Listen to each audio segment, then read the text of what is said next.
چلیے ہم شروع کرتے ہیں. نحمده ونصلي على رسوله الكريم اما بعد فاعوذ بالله من الشيطان الرجيم بسم الله الرحمن الرحيم رب اشرح لي صدري ويسر لي امري واحلل عقدة من لساني يفقهوا قولي. اس وقت جو کارڈ آپ کو گفٹ کے طور پر دیا گیا ہے سب سے پہلے ہم اس سے شروع کرتے ہیں, اس کے بعد انشاءاللہ پھر مین لیکچر ہوگا. ٹھیک ہے. ابو امامہ الباہلی سے روایت ہے کہ نبی کریم صلی اللہ علیہ وسلم نے فرمایا, کیا میں تمہیں شب و روز اللہ کے مسلسل ذکر کرنے سے افضل ذکر نہ بتاؤں؟ کیا میں تمہیں دن رات اللہ کے مسلسل ذکر کرنے سے افضل ذکر نہ بتاؤں؟ یعنی ایسا ذکر جو اس سے بھی بڑھ کر ہو کہ جو شخص دن اور رات ذکر کرتا ہی چلا جا رہا ہے. یعنی دو لوگ ہیں, ایک وہ جو دن رات ذکر کر رہا ہے اور ایک وہ جو یہ ذکر کر رہا ہے, اس کو پڑھ رہا ہے. اس تسبیح کا پڑھنا اس سے بھی افضل ہے. تو یہ کارڈ آپ کو جو دیا گیا ہے اس کو آپ لے جا کر یا تو اپنے فریج پہ لگا دیجئے یا اپنے بیڈ روم میں سائڈ ٹیبل کے ساتھ کہیں لگا دیجئے.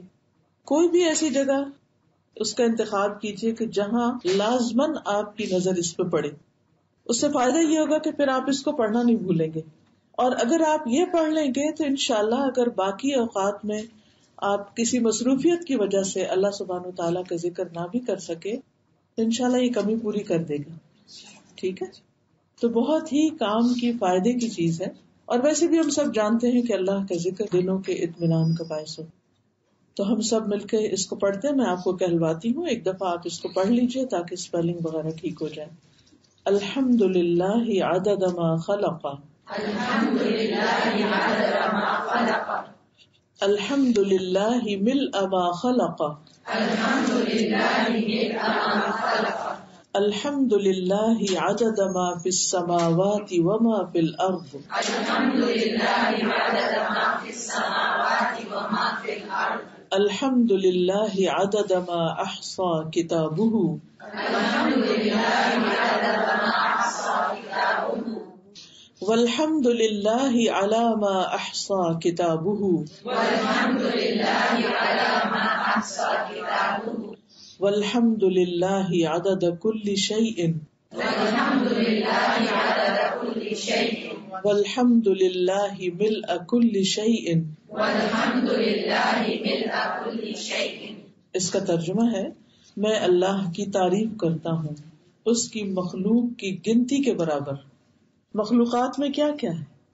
آسمان, زمین, چاند, ستارے, سمندر, دریا, پہاڑ, درخت, ہر چیز, یو نیم اٹ, سب اللہ ہی کی مخلوق ہے, اللہ ہی کی پیدا کرتا ہے, اللہ سبحانہ و تعالیٰ ہی کی بنائی ہوئی. اب آپ دیکھیے کہ ایک تسبیح آپ وہ کرتے ہیں جو آپ اپنے ہاتھ سے کرتے ہیں, ہاتھ سے سبحان اللہ سبحان اللہ سبحان اللہ, الحمد للہ الحمد للہ الحمد للہ, بہت اچھی بات ہے. لیکن ایک آپ یہ کہتے ہیں کہ میں اللہ کی تعریف اتنی بار بیان کرتا ہوں جتنی اس کی مخلوق کی تعداد ہے. ہم گن سکتے ہیں کتنی تعداد ہے؟ اگر اس ساری مخلوق کی ایک تسبیح بنائے تو ہماری زندگی ختم ہو جائے اور ہم اس کا ایک چھوٹا سا حصہ بھی نہ پڑھ سکیں. پھر ہے الحمد للہ ملء ما خلق, میں اللہ کی تعریف کرتا ہوں جس سے اللہ کی مخلوقات بھر جائیں. یعنی زمین و آسمان کے درمیان جو فضا ہے ساری کی ساری بھر جائے, اتنی زیادہ تعریف کرتا ہوں میں اللہ کی. پھر ہے الحمد للہ عدد ما فی السماوات وما فی الارض, میں اللہ کی تعریف کرتا ہوں ان چیزوں کی گنتی کے برابر جو آسمان اور زمین میں ہے. کوئی شخص یہ کہہ سکتا ہے کہ بھائی ابھی تو ساری مخلوق کی بات ہو گئی, تو پھر اس کے بعد دوبارہ آسمان اور زمین کی الگ الگ کیوں بات ہو رہی؟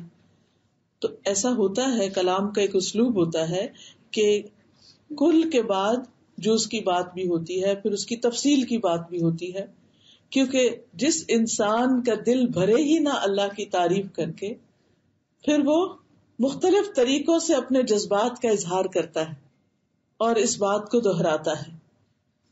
پھر ہے الحمد للہ عدد ما احصى کتابہ, میں اللہ کی تعریف کرتا ہوں ان چیزوں کی گنتی کے برابر جنہیں اس کی کتاب نے شمار کیا. یعنی لوح محفوظ میں جو کچھ لکھا ہوا ہے. والحمد للہ علی ما احصا کتابہ، اور میں اللہ کی تعریف کرتا ہوں اس پر جو اس کی کتاب نے شمار کیا. یعنی اس کی کتاب نے کیا کچھ نہیں لکھ چھوڑا. لوح محفوظ میں کیا کچھ لکھا ہوا ہے؟ کل کبیر و صغیر مستطر. تقدیر پر ایمان لانے کا حصہ ایک یہ ہے کہ ہم اس بات کو مانیں کہ سب کچھ جو بھی ہے اللہ نے بنایا. سب چیزیں جو اللہ نے بنائی وہ اللہ کے علم میں ہے. اللہ سبحانہ وتعالیٰ کے علم سے چھپی ہوئی کوئی بھی چیز نہیں. کوئی بھی چیز زمین یا آسمان کی چاہے ذرے کے برابر ہو اللہ کے علم سے غائب نہیں ہو سکتی. سب کچھ اس کو معلوم ہے. پھر تقدیر پر ایمان لانے کا ایک حصہ یہ بھی ہے کہ جو اللہ کا علم ہے وہ اس کی کتاب یعنی لوح محفوظ میں سب لکھا ہوا بھی ہے. یعنی اللہ سبحانہ وتعالیٰ کا یہ علم جو اس کی مخلوقات کے بارے میں وہ سب لکھا ہوا ہے. تو اس پر اللہ کی تعریف کہ اس کی کتاب میں کیا کچھ لکھا ہوا ہے. کوئی چیز ہے ہی نہیں کہ جو اس سے چھٹ گئی ہو، ہر چیز لکھی. اب آپ دیکھیے کہ ہر چیز کی جو تفصیل ہے وہ ہمیں معلوم ہے. ہمیں تو کچھ بھی معلوم نہیں. ہمارے جسم کے اندر کتنے سیلز ہیں، کیا ان کی تعداد ہم جانتے ہیں؟ ہم نہیں جانتے. کیا ہم جانتے ہیں کہ اللہ سبحانہ وتعالیٰ نے آسمانوں میں کتنے ستارے بنائے؟ ہم نہیں جانتے. صرف زمین کے ایک پلانٹ پر جتنی ریت ہے اس کے ذرات کی تعداد کیا ہے، کیا ہم جانتے ہیں؟ ہرگز نہیں جانتے. لیکن اللہ سبحانہ وتعالیٰ ہر چیز کا صحیح مکمل کلی علم رکھتا ہے. اب جب آپ یہ کہتے ہیں کہ میں اس کی تعداد کے برابر تعریف کر رہا ہوں اللہ کی، تو اس سے آگے کوئی تعریف ہو سکتی؟ انسان اس سے آگے کچھ نہیں کہہ سکتا. ہاں، اللہ سبحانہ تعالیٰ جیسے اپنی تعریف کرے وہی اس کا حق ادا کر سکتا ہے. ہم اس کا حق ادا کر ہی نہیں سکتے. والحمد للہ عدد کل شیء. پھر بات وہی ہے، انداز مختلف ہے اپنے جذبات کا اظہار کرنے کا. اور اللہ کی تعریف اور تعریف اللہ ہی کے لیے ہر چیز کے عدد کے برابر، ہر چیز کی تعداد کے برابر، ہر چیز کی گنتی کے برابر. والحمد للہ ملء کل شیء. اور میں اللہ کی تعریف کرتا ہوں جس سے ہر چیز بھر جائے. تو اصل میں یہ تو ایک محبت کا انداز ہے. جو شخص اللہ سے محبت کرتا ہے وہ اس کی تعریف کیے بغیر رہ ہی نہیں سکتا. دیکھیے ہم جس سے بھی محبت کرتے ہیں، کوئی بھی چیز آپ لیجئے اللہ ہی کی بنائی ہوئی چیزوں میں سے، کوئی پھول ہے، کوئی پہاڑ ہے، کوئی درخت ہے، کوئی انسان ہے، کسی بھی چیز سے جب ہم محبت کرتے ہیں تو پھر لا محالہ ہماری زبان پر اس کی تعریف آتی اور ہم اس کی تعریف کرتے ہوئے تھکتے ہی نہیں، کرتے چلے جاتے ہیں. کبھی ایک انداز سے، کبھی دوسرے انداز سے. آپ نے دیکھا ہوگا کہ ماں کو اپنے بچے سے جیسے محبت ہوتی ہے تو وہ اس محبت کے اظہار میں اس بچے کے کتنے کتنے نام رکھ دیتی ہے اور کیسے کیسے اس کو بلاتی، اور پھر بھی اس کا دل نہیں بھرتا. یہ قدرتی سی بات ہے. تو جس شخص کو اللہ سبحانہ وتعالیٰ سے محبت ہو پھر یہ ہو ہی نہیں سکتا کہ وہ اس کی تعریف کرتے کرتے کبھی تھکے یا اس کی تعریف سے کبھی اس کا دل بھرے. دل بھر ہی نہیں سکتا. ہم حق ادا کر ہی نہیں سکتے. لہذا یہ ایک چھوٹا سا اظہار محبت ہے، اظہار تعریف ہے، تعریف کا ایک انداز ہے جو ہماری زبان تو بیان کرنے سے قاصر ہے. یہ بھی اللہ کے رسول صلی اللہ علیہ وسلم کا ہم پر احسان ہے کہ انہوں نے ہمیں یہ الفاظ سکھا دیے. اب ہمارا کام بس اتنا ہی ہے کہ ہم ان کو پڑھ تو لیں، اور سمجھ کے پڑھیں گے تو اور زیادہ اجر و ثواب ہوگا. اور اگر ہر روز کم از کم ایک دفعہ اس کو پڑھ لیں، زیادہ دفعہ بھی دل چاہے تو زیادہ دفعہ پڑھ لیں، لیکن کم از کم ایک دفعہ پڑھ لیں تو فائدہ آپ ہی کو ہوگا. دل آپ ہی کا سکون میں آئے گا اور دل آپ ہی کا خوش ہو جائے گا. تو اس میں بخل نہ کیجیے گا، اللہ سبحانہ وتعالیٰ کی تعریف میں بخل نہ کریں.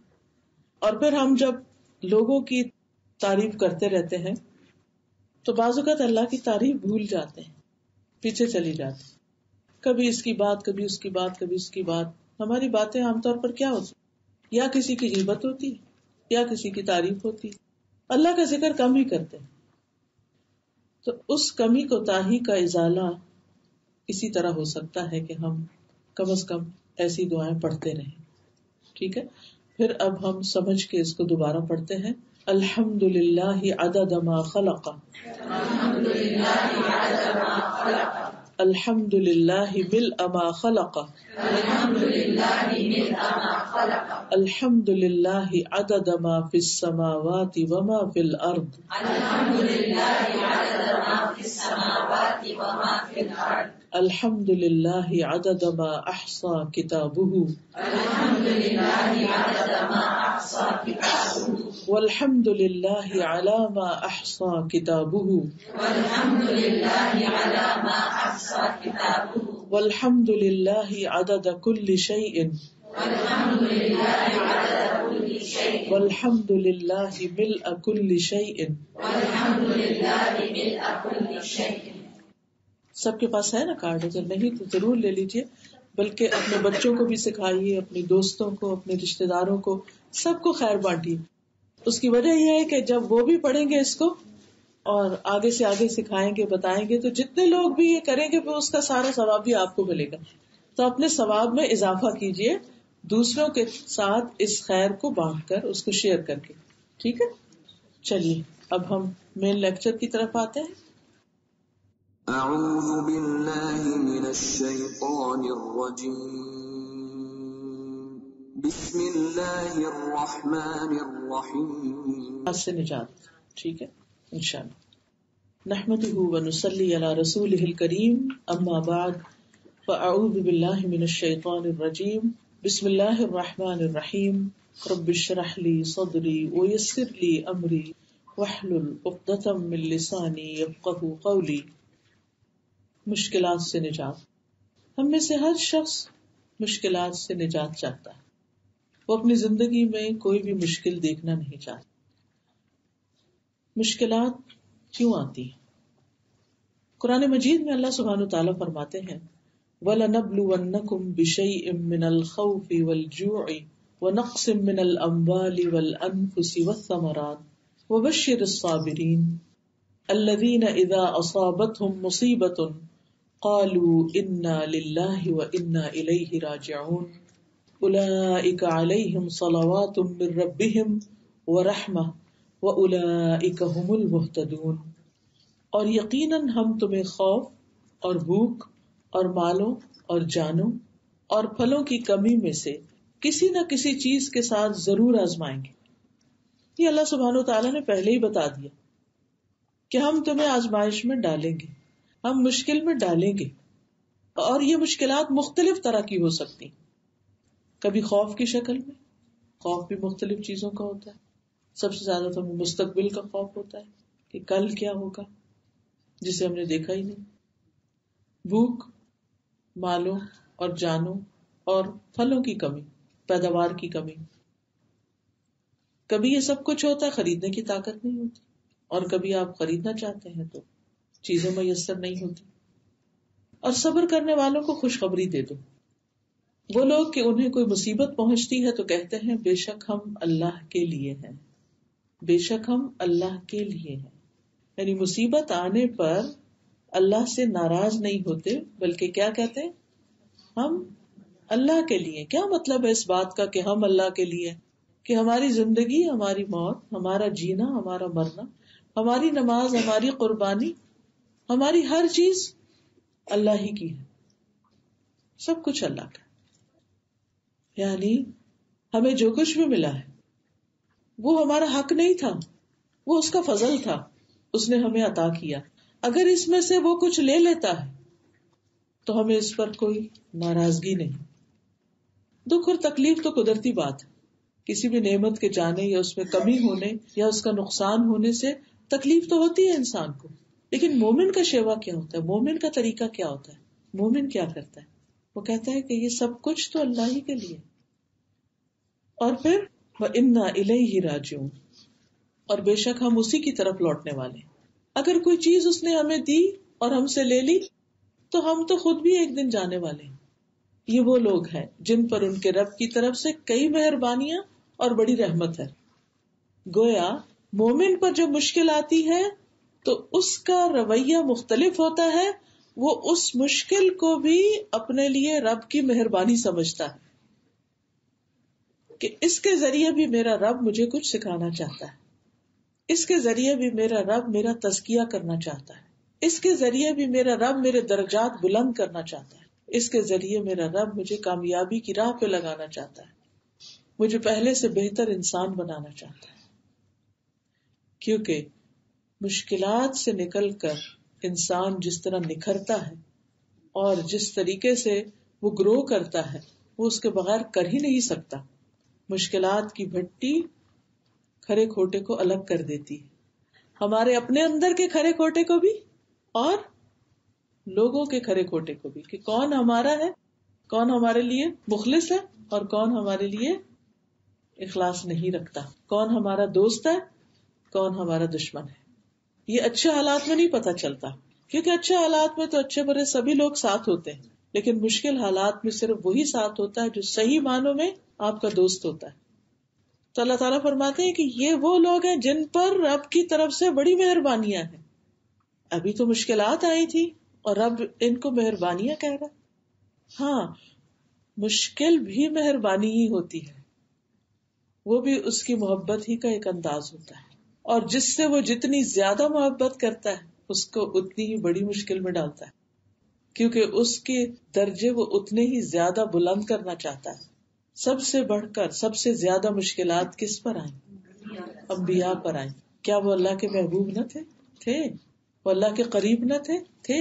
اس کے باوجود اللہ سبحانہ وتعالیٰ نے ان کے درجات کی بلندی کے لیے ان کو مشکل میں ڈالا, اور پھر فرمایا یہی لوگ ہدایت پانے والے ہیں کہ جو مشکلات کا مقابلہ صحیح معنی میں کرنا جانتے ہیں.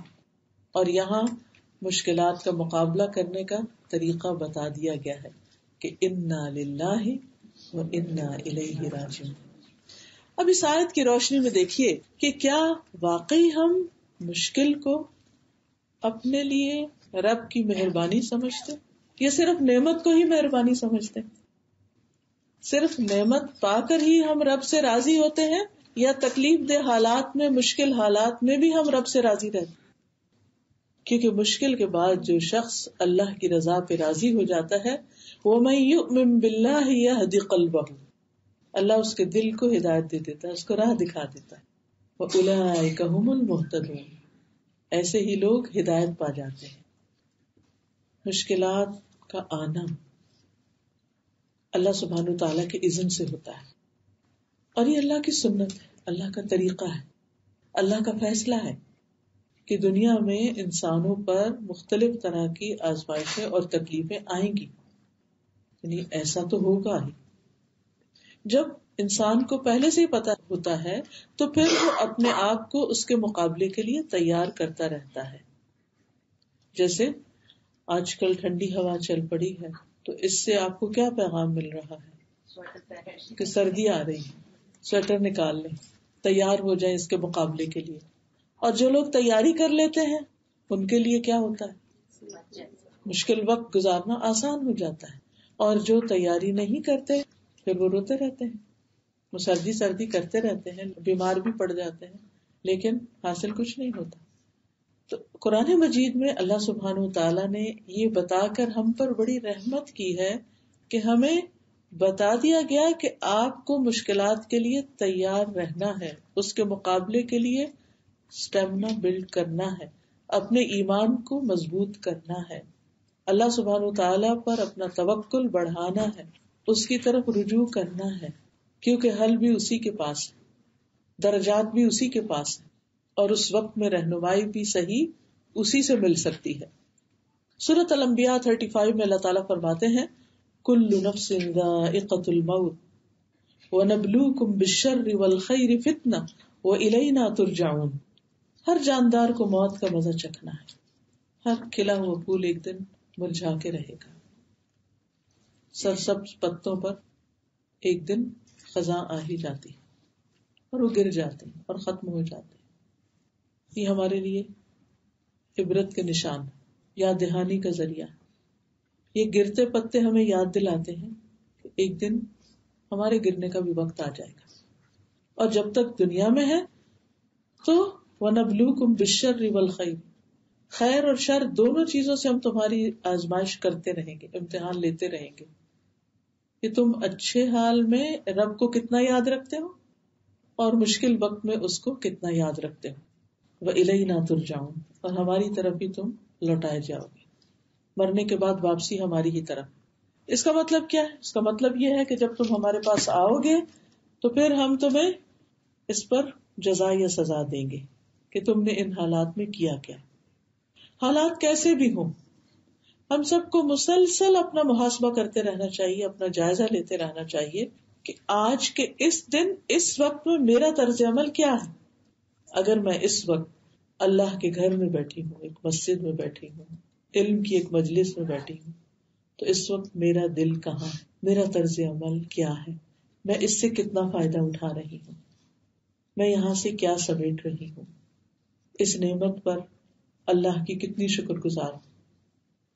اور اگر گھر میں جا کر کچھ کام کی زیادتی ہو جائے، آپ تھک جائیں، مشکل پیش آ جائے، تو اس وقت بھی آپ کا جائزہ لیا جا رہا ہے، آپ ایک امتحان میں ہیں کہ اب آپ کا طرز عمل کیا ہے، اب اس وقت میں آپ کیا بولتے ہیں، کیا کہتے ہیں، اب آپ کے اخلاق کا مقام یا اخلاق کا لیول کیا ہے، آپ کس طرح بہیو کر رہے ہیں اپنے بچوں کے ساتھ، بڑوں کے ساتھ، اپنے کام کے ساتھ، ایون اس بے جان مخلوق کے ساتھ کہ جس کو ہم بعض اوقات غصے میں آ کے، تھکاوٹ میں آ کے پٹخاتے رہتے ہیں اور ابیوز کرتے ہیں. تو یہ بھی دراصل ایک امتحان ہے. ہر دن میں یہ دونوں طرح کی کیفیات ہم پر آتی ہے. ضرورت اس بات کی ہے کہ ہم اپنا جائزہ لیتے رہیں کہ ہم کہاں کھڑے ہیں، کیونکہ یہ تو اللہ تعالیٰ کی طرف سے طے شدہ بات ہے کہ مشکلات آئیں گی، کیونکہ ما اصاب من مصیبت فی الارض ولا فی انفسکم الا فی کتاب من قبل ان نبرأها ان ذلک علی اللہ یسیر لکی لا تأسوا علی ما فاتکم ولا تفرحوا بما آتاکم. کوئی بھی مصیبت جو زمین میں آتی یا خود تمہارے نفسوں کو پہنچتی، یعنی باہر کا طوفان ہو یا اندر کا طوفان ہو، وہ پیدا کرنے سے پہلے ہی ایک کتاب میں لکھی ہوئی ہے. یعنی کچھ چیزیں اللہ تعالیٰ کی طرف سے طے شدہ ہیں کہ یہ ضرور ہو کر رہے گی. مثلا ہماری زندگی میں جو جو واقعات اور حادثات پیش آئے ہیں آج تک، وہ طے شدہ تھے کہ اس شخص کو اس اور اس امتحان اور سچویشن سے گزارا جائے گا، یہ دیکھنے کے لیے کہ یہ اس میں کرتا کیا ہے. کیونکہ آخرت میں اللہ تعالیٰ نے ایک بہت بڑا انعام تیار کر کے رکھا ہوا ہے جنت کی شکل میں. تو اس انعام کو پانے کے لیے مختلف امتحانات سے گزرنا ہے، اور اس سے بچ کوئی بھی نہیں سکتا. جس کا انعام بڑا ہے، جس کا مقام بڑا ہے، جس کا درجہ بڑا ہے، اس کی مشکلات بھی بڑی. اگر آپ پر دوسروں کی نسبت مشکلات زیادہ ہیں تو سیلف پٹی کا شکار نہ ہو، اپنے آپ کو مظلوم نہ سمجھے. یہ نہ سمجھے کہ اللہ سبحانہ وتعالیٰ نے نعوذ باللہ کوئی آپ کے ساتھ زیادتی کر دی. ہرگز نہیں. لا یکلف اللہ نفسا الا وسعها. اللہ تعالیٰ کسی بھی جان پر اس کی وسعت سے بڑھ کے بوجھ نہیں ڈالتا. اس نے آپ کو عین اسی سچویشن میں رکھا ہے جس میں آپ رہ سکتے تھے، اور پھر دیکھا یہ جا رہا ہے کہ اس میں آپ کرتے کیا ہیں، اس سے نبٹتے کیسے، اس پزل کو کس طرح حل کرتے. اور پھر یہ بھی کہ یہ بات بلا شبہ اللہ کے لیے آسان کام ہے. یہ اس لیے کہ جو کچھ تمہیں نہ مل سکے اس پر تم غم نہ کیا کرو. یہ سوچا کرو یہ اللہ نے میرے لیے لکھا ہی نہیں تھا. بعض اوقات ایسا ہوتا ہے نا، کوئی ڈگری آپ کرنا چاہتے ہیں یا کوئی خاص جاب کرنا چاہتے ہیں، کوئی خاص جگہ رہنا چاہتے ہیں، کوئی خاص گاڑی لینا چاہتے ہیں، کچھ بھی، کوئی بھی آپ کی تمنا خواہشات ہیں زندگی میں، لیکن وہ پوری نہیں ہو سکی. کوئی چیز ہاتھ میں آتے آتے ہاتھ سے نکل جاتی، چھٹ جاتی، تو انسان اس پہ غم ہی مناتا رہتا ہے، حسرت ہی کرتا رہتا ہے، افسوس کے ہاتھ ہی ملتا رہتا ہے، ریگریٹس کا ہی شکار رہتا ہے. اس وقت صرف ایک یہ جملہ کافی ہے سکون اور تسلی اور صبر کے لیے کہ اللہ نے یہ میرے لیے لکھا ہی نہیں تھا، یہ میرے لیے نہیں تھا. بعض اوقات ایسا ہوتا ہے نا، کوئی خاص جگہ ہوتی ہے جہاں ہم اپنے بچے کا رشتہ کرنا چاہتے ہیں، لیکن ہم سے پہلے کوئی اور وہاں پہنچ چکا ہوتا ہے، بات نہیں ہوتی. تو پھر اس پر افسوس اور غم اور پریشانی کی ضرورت نہیں.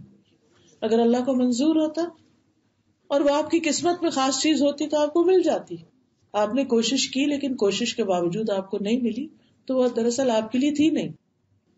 اب کسی اور کو اگر مل گئی تو اس پر بھی آپ کو حسد کی، ناراضگی کی، غصے کی ضرورت نہیں، بلکہ اس کو اللہ کا فیصلہ سمجھ کر اس پر راضی ہو، خوش ہوں کہ یہ اللہ سبحانہ تعالیٰ نے چیز فلاں کے لیے رکھی تھی، اللہ اس کو نصیب کرے، اور دل سے اس کو مبارک دے اور خوشی کا اظہار کرے.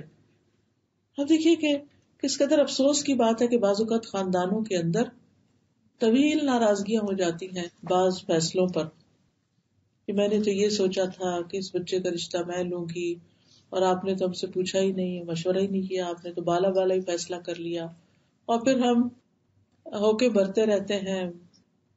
آپ کو کیا معلوم وہ چیز آپ کے لیے اچھی تھی یا نہیں تھی.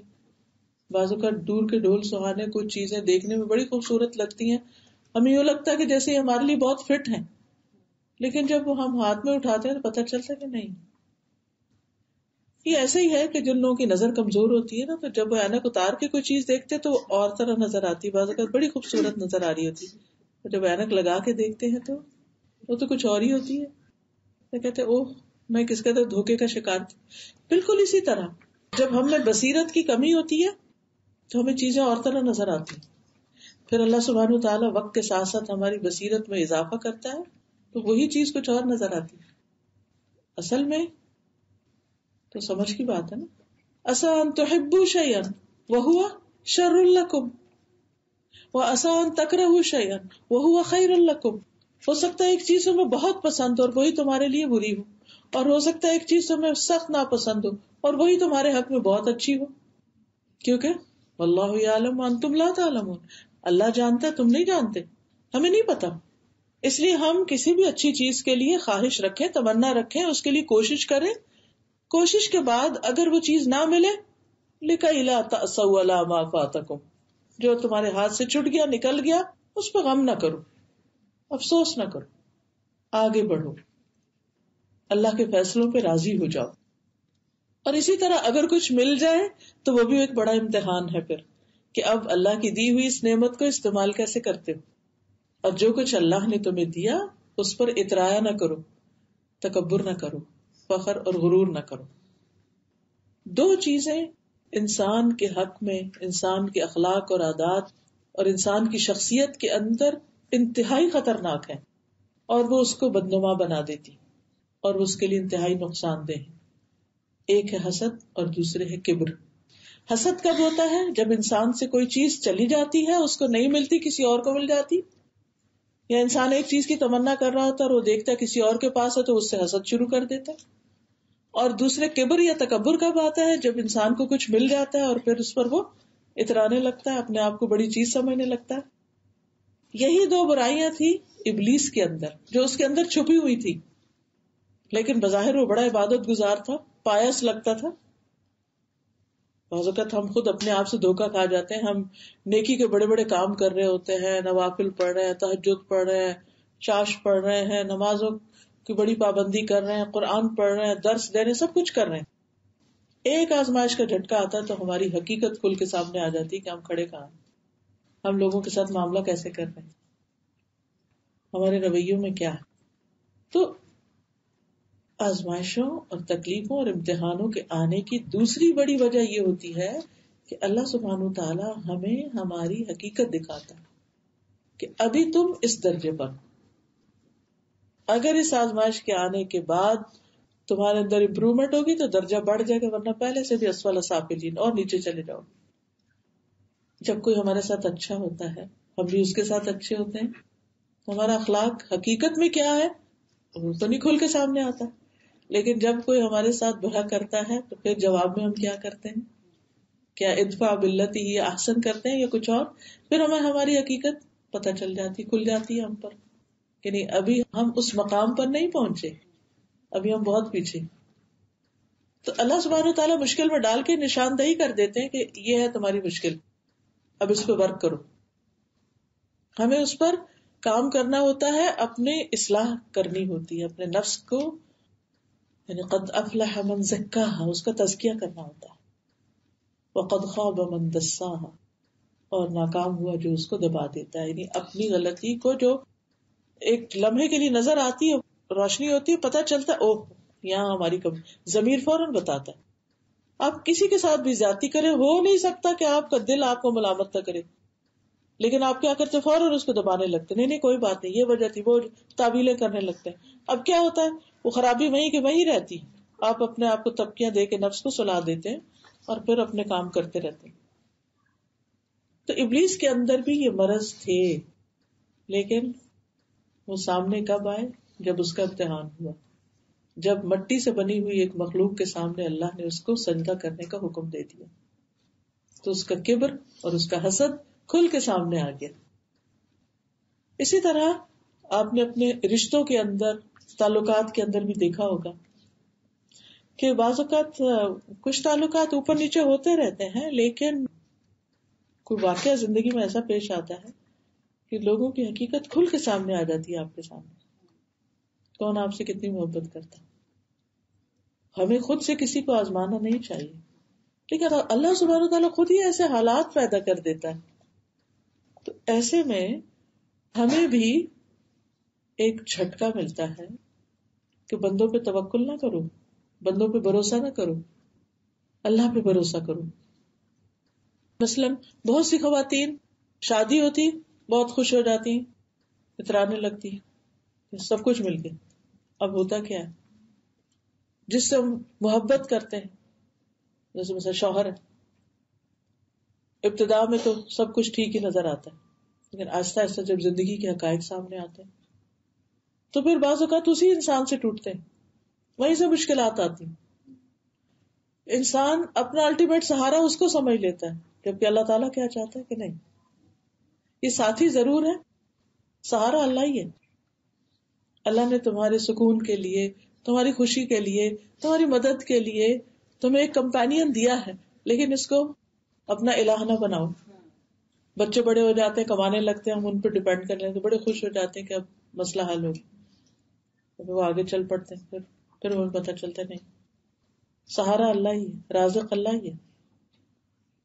شازیز بتا رہی تھی کہ ایک شخص اپنے پوری بتا دو, وہ جو باس ہماری ایک اسٹوڈینٹ ہے تو وہ بتا رہی تھی کہ ان کے ہسبینڈ ماشاءاللہ بہت نماز کے پابند ہیں, تو اپنے آفس میں جب بھی ظہر کی نماز کا ٹائم ہوتا تھا تو وہ نماز وہاں پڑھتے تھے. تو جو مینیجر تھا وہ بہت زیادہ گرج رکھتا تھا کہ یہ ایسے داڑھی بھی رکھی ہوئی ہے, نماز بھی پڑھتا ہے, اور وہ حالانکہ اپنی لنچ بریک میں نماز پڑھتے تھے. تو ایک دن نا, جیسے آپ کو پتا پچھلے دنوں جب ریسیشن آیا تھا تو بہت کمپنیز نے لے آف شروع کر دیے تھے امپلائیز کے, تو ان کی کمپنی میں بھی ایسا ہی ہوا کہ امپلائیز کو لے آف کرنا شروع کر دیا. تو کہتی ہے کہ وہ مینیجر آیا میرے ہسبینڈ کے پاس اور کہتا ہے کہ کل نا تمہیں میں لے آف کروں گا اور تم اپنا بندوبست کر لو. تو کہتی میرے شوہر گھر آئے تو تھوڑے پریشان تھے, پھر انہوں نے کہا کہ اللہ کی ذات رازق ہے, تو میں نہیں, جو اس نے کرنا ہے کرے گا. نیکسٹ ڈے جب اس کے ہسبینڈ آفس گئے تو پتا چلا کہ مینیجر لے آف ہو گیا اور اس کے ہسبینڈ مینیجر بن گئے. تو اللہ سبحانہ تعالیٰ بعض اوقات اس طرح بھی امتحان میں ڈالتا ہے کہ نماز چھوڑتے ہو یا مجھ پہ توکل کرتے ہو. رزق کون دیتا ہے؟ رزق تو اللہ ہی دیتا ہے, لیکن ہم سم ہاؤ بندوں کو رازق سمجھنے لگتے ہیں. پھر اللہ سبحانہ تعالیٰ ایک امتحان میں ڈالتا ہے, ان بندوں کو وہاں سے آگے پیچھے کر دیتا ہے. پھر دیکھتا ہے کہ یہ کس سے مانگتا ہے, کس پہ توکل کرتا, کس سے توقع رکھتا ہے. تو جو شخص اللہ پر ایمان رکھتا ہے, اللہ سبحانہ تعالیٰ پر بھروسہ کرتا ہے, اللہ تعالیٰ اس کو راہ دکھا دیتا ہے. یعنی کہ وہ ٹیسٹ ہونا تھا نا, ایمان کا ایک ٹیسٹ آیا تھا نا, وہ چاہے اوور نائٹ آیا تھا, کسی بھی شخص کے لیے کوئی معمولی بات نہیں ہے کہ کسی کو کہہ دیا جائے کہ کل تمہارا آخری دن ہے, اور اس شخص کی کیفیت کیا ہوگی, اس کی رات کیسے گزرے گی, وہ کیا بولے گا کیا نہیں. یعنی ایسی سچویشن ہوتی ہے, لیکن اس وقت بھی اگر انسان کو یہ یاد رہے نا کہ اس وقت میرا امتحان ہو رہا ہے, اللہ تعالیٰ یہ دیکھ رہے ہیں کہ اب میں کیا کہتا ہوں, اب میں کیا کرتا ہوں, اب میں کیا سوچتا ہوں, اب میں کس کی طرف رجوع کرتا ہوں. تو جب انسان یہ کہہ دیتا ہے نا حسبی اللہ و نعم الوکیل, اللہ ہے نا, رازق اللہ ہے, اللہ کافی ہے, تو واقعی پھر وہ بندے کو تھام لیتا ہے. تو یہ اس طرح کے جو امتحان ہوتے ہیں نا، وہ دراصل ہمارے ٹیسٹ کے لیے آتے ہیں، ہم ایمان کے کس درجے پر کہاں کھڑے ہیں. رسول اللہ صلی اللہ علیہ وسلم نے فرمایا مومن کی مثال کھیتی کی طرح ہے کہ ہوائیں چل کر اسے ہلاتی رہتی ہیں اور مومن پر ہمیشہ مصیبتیں آتی رہتی. آپ دیکھیں کہ ہفتے میں ایک دن اگر ٹھہرا ہوا موسم، دوسرے دن ہوا چل پڑے گی، پھر دوسرے دن اچھا موسم، پھر ہوا چل پڑے گی. تو جس طرح باہر کے موسم بدلتے ہیں ایسے ہی اندر کے بھی بدلتے رہتے ہیں. دل کی حالتیں، کیفیات، تجربات مختلف ہوتے رہتے ہیں. اور پھر ہم سب جانتے ہیں کہ اللہ کے نیک بندوں کی آزمائش زیادہ ہوتی ہے. ابو سعید خدری رضی اللہ عنہ روایت کرتے ہیں کہ وہ رسول اللہ صلی اللہ علیہ وسلم کے پاس آئے. آپ بخار کی حالت میں تھے، آپ پر چادر تھی، تو انہوں نے اپنا ہاتھ چادر پر رکھا اور کہا اللہ کے رسول آپ کا بخار بہت سخت ہے. آپ نے فرمایا ہمارا حال اسی طرح ہوتا ہے، ہم پر آزمائش سخت ہوتی ہے اور ہمیں اجر بھی دگنا دیا جاتا ہے. پھر آپ نے پوچھا اے اللہ کے رسول صلی اللہ علیہ وسلم لوگوں میں آزمائش کے لحاظ سے سخت کون ہوتا ہے؟ لوگوں میں یعنی انبیاء تو ہوئے ایسے. آپ نے فرمایا انبیاء. پھر کہا پھر کون؟ فرمایا علماء. کہا پھر کون؟ آپ نے فرمایا نیک لوگ. ان میں سے کسی کو جوؤں سے آزمایا جاتا ہے، یعنی کبھی کوئی جسمانی بیماری ہو جاتی، کوئی اسکن ڈیزیز ہو جاتی، یہاں تک کہ وہ اسے قتل کر دیتی، یعنی ایسی بیماری بڑھ جاتی ہے جسم میں کیڑے پڑ جاتے ہیں، یا اور کوئی، بعض تو ویزیبل ہوتے ہیں، بعض اندر ہی اندر کوئی کھا جانے والی بیماری لگ جاتی. کسی کو فقر سے آزمایا جاتا ہے، یعنی اس پر بھوک رزق کا کوئی بندوبست نہیں، یہاں تک کہ وہ چھوٹی سی قمیص کے سوا کچھ نہیں پاتا، چنانچہ وہ اسے ہی پہن لیتا ہے. اور ان میں سے کچھ لوگ آزمائش پر بہت خوش ہوتے ہیں بنسبت اس شخص کے جو کچھ دیے جانے پر خوش ہوتا ہے. یعنی کچھ لوگ ہر حال میں راضی رہتے ہیں، جب تکلیف بھی آتی تو اللہ تیرا شکر ہم تجھ سے راضی. کیونکہ بعض اوقات کچھ مل کے ہم اتنا اجر ثواب اور درجہ نہیں کما پاتے جتنا تکلیف آنے پر دعائیں کر کر کے اجر و ثواب کما پاتے ہیں. اور پھر یہ کہ جیسا آپ کا دین ہوتا ہے نا اسی کے مطابق امتحان ہوتا ہے. مصعب بن سعد اپنے والد سعد بن ابی وقاص سے روایت کرتے ہیں. سعد بن ابی وقاص صحابی تھے نا، سب کو معلوم ہے کہ میں نے رسول اللہ صلی اللہ علیہ وسلم سے پوچھا سب سے زیادہ سخت مصیبت کن لوگوں پر آتی؟ کہتے ہیں آپ نے فرمایا انبیاء پر، پھر درجہ بدرجہ عام لوگوں پر. انسان پر آزمائش اس کے دین کے اعتبار سے آتی ہے، اگر اس کے دین میں پختگی ہو تو اس کے مصائب میں مزید اضافہ کر دیا جاتا ہے، مشکلات بڑھ جاتی. اور اگر اس کے دین میں کمزوری ہو تو اس کے مصائب میں تخفیف کر دی جاتی ہے. اور انسان پر مسلسل مصائب یعنی تکلیفیں آتی رہتی ہیں یہاں تک کہ وہ زمین پر چلتا ہے کہ اس پر کوئی گناہ نہیں ہوتا، گناہوں سے بالکل پاک صاف ہو چکا ہوتا ہے. کبھی بیماری آ گئی، کبھی کسی انسان کی طرف سے کوئی آزمائش آ گئی، کبھی کسی طرح کبھی کسی طرح،